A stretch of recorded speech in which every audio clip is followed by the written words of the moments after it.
Would I be the a-hole for denying my deceased father's girlfriend the only two things she wanted from his estate to remember him by? My father passed away completely unexpectedly 2 months ago. He was twice divorced and had 3 children, 1 from his first marriage and 2 from the second. I'm from the second marriage. 3 years ago, he found a new girlfriend.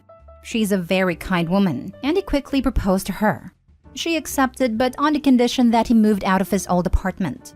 The apartment has 9 rooms, all filled with documents, memorabilia, broken or very used designer furniture, and personal items. He never moved out. He simply couldn't muster the energy to clean it all up, and so they were never married. His girlfriend isn't mentioned in any will, probably because he expected to be married to her soon enough for it not to matter. Legally, she inherits nothing. She's now asked us to give her 2 things to remember him by: a wristwatch and a silver bowl. It just so happens that these are the 2 most valuable items in the entire apartment, probably around $10,000 each. We don't know if he promised them to her or if she's just scoped them out when visiting him. We do know that he's already given her gifts worth around $100,000 and that she's well off financially. We could all really use some extra money at the moment. Some of us have small children, and one is saving up for a wedding. Would I be the a-hole for telling her that we're keeping the items, probably with the intention of selling them? Now for the top comments. I felt like there is far too much left out here. I'm ignoring the will part because it seems pretty clear-cut on who those items belong to legally. I'm more curious in what the situation was while they were together and how much his kids were a part of his life. It's so sad to see family crawl out of the woodwork when someone dies because they stand to inherit. A family friend had to deal with her next-door neighbor's kids showing up and contesting the revised will of the neighbor because it changed it from the kids getting everything to the friend being the sole heir. He was of sound mind when the will was changed and everything had been filed correctly, so fortunately all it did was waste everyone's time. Friend had no idea about the change until the attorney contacted her. His reasoning was that his kids almost never contacted him while the friend brought him into her family and took care of him after his wife passed. Did all of the yard work, cleaned his house, drove him anywhere he needed to go, invited him for dinner every night, etc. I would say that while you have no obligation, take a long, hard look at your father's time with his girlfriend as well as yours when deciding what to do. Get the 2 items appraised. Offer to sell them to her at an amount that you adjusted down according to your evaluation of her relationship with your father and yours. All of us siblings are close. 2 of us were very close with our father, and 1 fell out with him years ago but had just started reconciling with him. He was close with his girlfriend, but in a bachelor kind of way. They went on dates. He bought her lavish gifts, but they didn't stay over much at each other's places. After his death, his 2 ex-wives have helped out more with the planning and organizing than she has. In fact, she hasn't helped at all. Not the a-hole. Perhaps consider talking with the executors of the will to give her the first option to purchase the items from the estate. If it hasn't been done, the executors should secure the home and consider changing the locks. Things go missing at this point all too often. I am sorry for your loss. Wills are difficult, especially since you should be allowed a time to grieve. I hope your family are all approaching this together and are supportive of one another. Thank you. That's a good idea. We are working together sorting through the items, but frankly, it's years worth of collecting. My 2 siblings also have quite strong opinions, so agreeing on a matter like this is close to impossible. Furthermore, to complicate the matter, my own mother, his former wife, would like to buy the silver bowl from us. We're fairly sure she should have it, as she has previously owned it with him and misses it. Not the a-hole. It just so happens that these are the 2 most valuable items in the entire apartment. What a wild coincidence. Tell her no, and remove the items from the apartment before she uses her spare key or gets the superintendent to let her in to take them. I know, right? We have removed them long ago and are debating where to store them. I'm sure the house itself is 100 times more valuable than those 2 items though. It's a rented apartment. If he owned it, it would be worth millions as it's located in a popular area. It's drafty as balls though, and hallways are topsy-turvy from the building settling over time. Next story. Am I the a-hole for not wanting to get rid of my office so my boyfriend's kid can have his own room? I, female 33, met my boyfriend Ash, male 39, 7 months ago. 4 months ago, he lost his job and couldn't afford his rent. We were only seeing each other for 3 months, so we've never discussed moving in together, so I was surprised when he asked me to move in.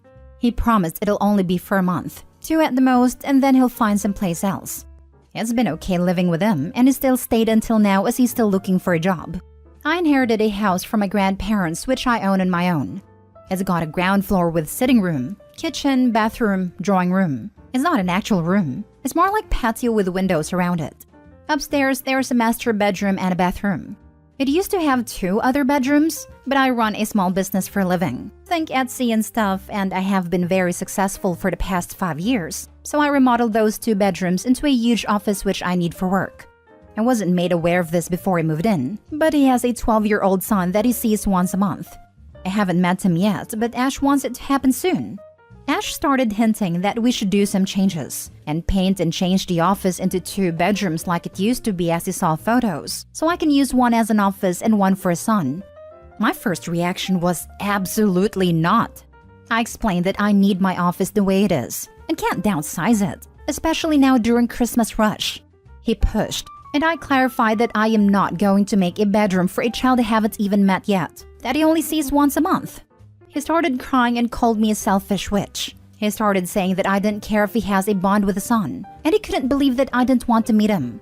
To make matters worse, he keeps pushing me to do it, sending me photos of boys' rooms, making a wish list for Amazon, and every time we meet Myra's friends, he tells everyone that I don't want this child to have his own bedroom, and I may turn into an evil stepmother. I keep having to do damage control, but some people believe him and think I'm a witch. And my head is a mess. I'm starting to think I may be selfish here, considering the boy lives with his mother and siblings and he shares his room with 4 other kids. Am I the a-hole for not wanting to convert my office into my boyfriend's son's bedroom? He lost his job and couldn't afford his rent. We were only seeing each other for 3 months, so we've never discussed moving in together. I was surprised when he asked me to move in. I wasn't made aware of this before he moved in, but he has a 12-year-old son that he sees once a month. I haven't met him yet, but Ash wants it to happen soon. Ash started hinting that we should do some changes and paint and change the office into 2 bedrooms like it used to be. He started crying and called me a selfish witch. He tells everyone that I don't want this child to have his own bedroom and I may turn into an evil stepmother. Why are you with this person? He is a jobless mooch who lies to you and tries to control your belongings and possessions while using up your kindness and generosity. Kick this idiot to the curb ASAP. Not the a-hole. Literally all of this. Get him out before he's there long enough to claim tenancy and you have to pay money to evict him. This is only going to get worse.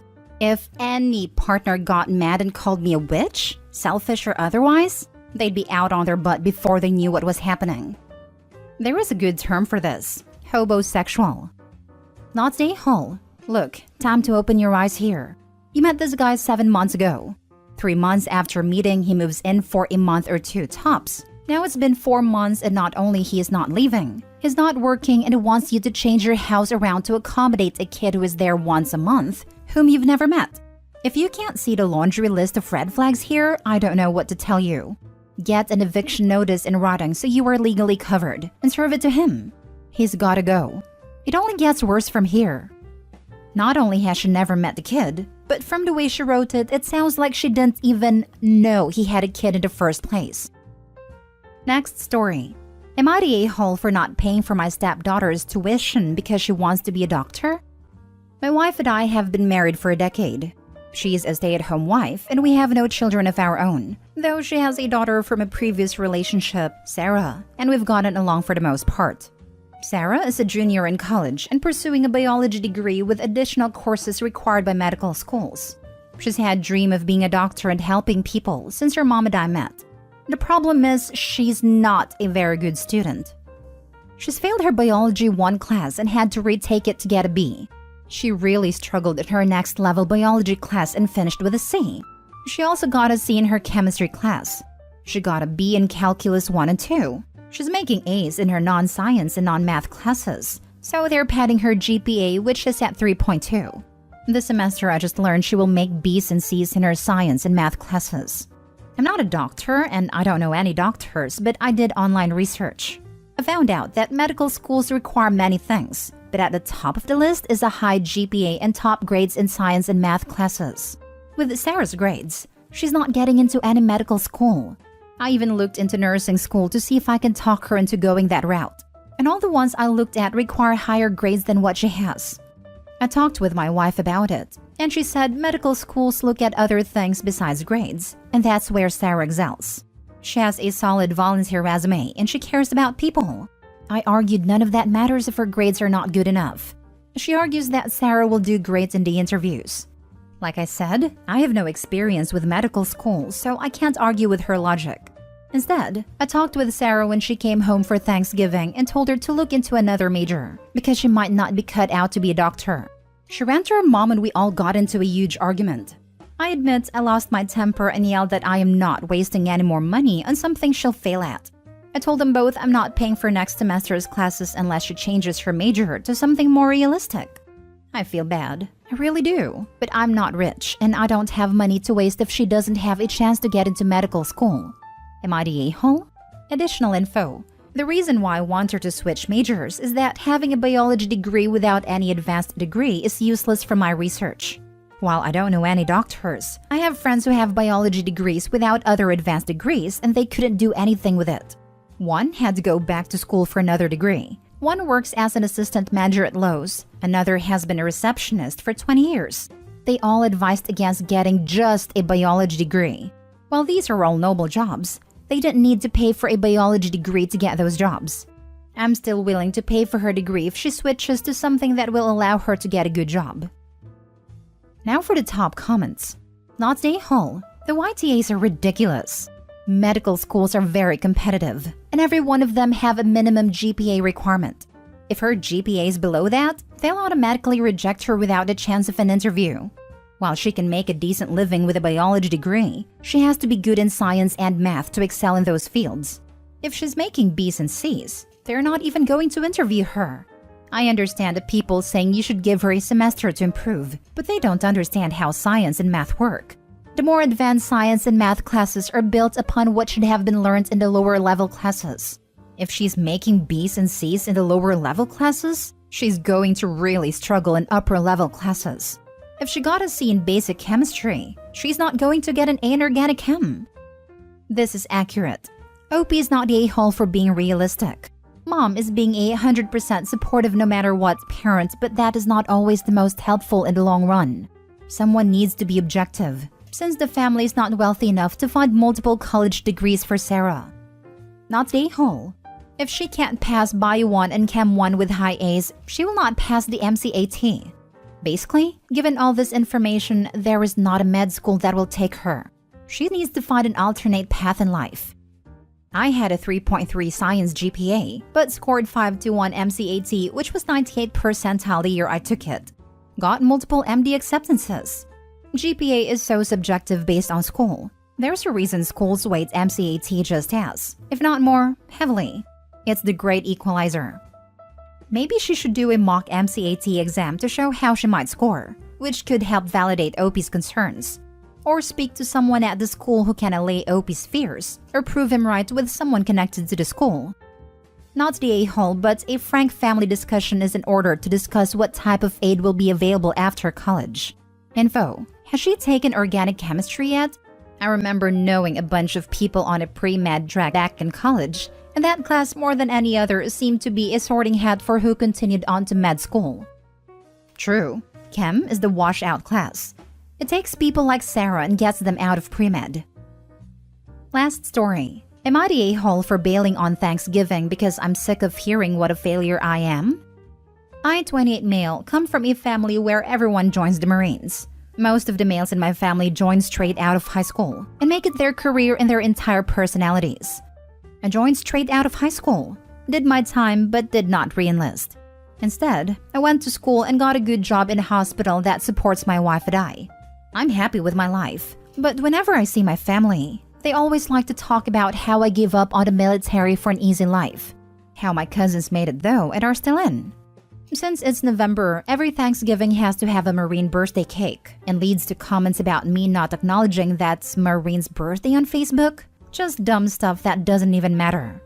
I have told them over and over that that is fine for my cousins, but they are also deployed a lot and never see their families. And I like coming home to my wife every day.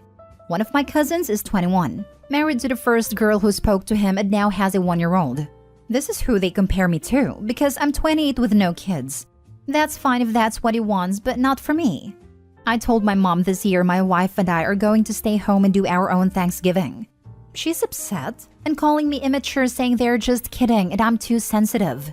But I'm sick of getting put down every holiday and family get-together for choosing a different life path than them. Not the a-hole. If you do end up going, bring the Crayola tub of crayons and set it out with the desserts. LMAO.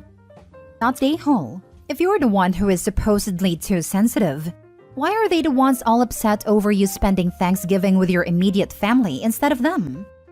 Listen, not the a-hole. Military life isn't for everyone. It's hard, and it's hard on families. Tell mom you aren't the immature one.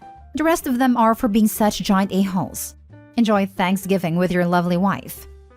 My dad spent 27 years in the Navy. I still remember telling him as a kid I wanted to join the military. All he said was, "Don't. You never see your family." And just like that, I stopped wanting to be a soldier.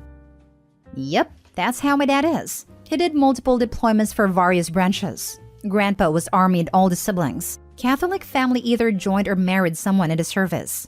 All he ever said about it was, "Our family did enough." My grandpa served in World War II in Europe. He saw a lot. He did a lot. He absolutely never encouraged any of his kids or grandkids to enter the military. He told us about what he saw and did during the last few years of his life. He was an 18-year-old kid bombing Germany. He never wanted that for any of us. At 95, his voice was still haunted by the things he had to do when he was 18. Families that encourage their kids to join the military, knowing and hoping they'll get sent into war zones, are insane to me. I would never want my family to be forced between taking a life or dying should that come up. Opie did his time and wants nothing to do with it. Can't say I'd want to do anything to do with my family ever again if they mocked me for not wanting to be a part of that any longer.